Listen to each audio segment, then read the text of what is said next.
ठाण्यात पुढच्या वर्षी शाडू मूर्तीचेच बाप्पा.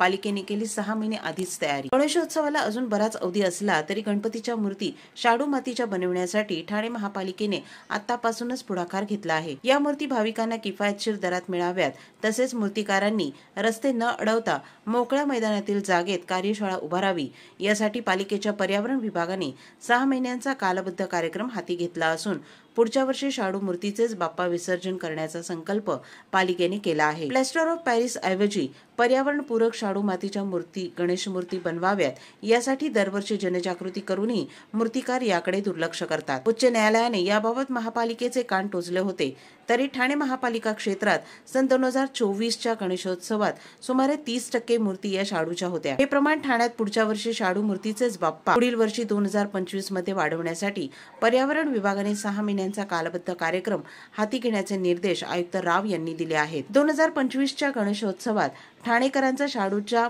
मूर्तीकडील कल वाढावा, यासाठी त्या मूर्ती किफायतशीर कशा होतील यासाठी प्रयत्न करावे. रस्त्यारस्ती लागणाऱ्या मूर्ती विक्री केंद्राऐवजी केंद्रित पद्धतीने ठिकठिकाणच्या मोकळ्या जागांमध्ये मैदानात स्टॉलची व्यवस्था करावी, म्हणजे रस्ते वाहतूक आणि पादचाऱ्यांना अडथळा येणार नाही याची दक्षता सहाय्यक आयुक्तांनी आपापल्या प्रभागात घ्यावी, असे पालिका आयुक्त सौरभ राव यांनी सांगितले.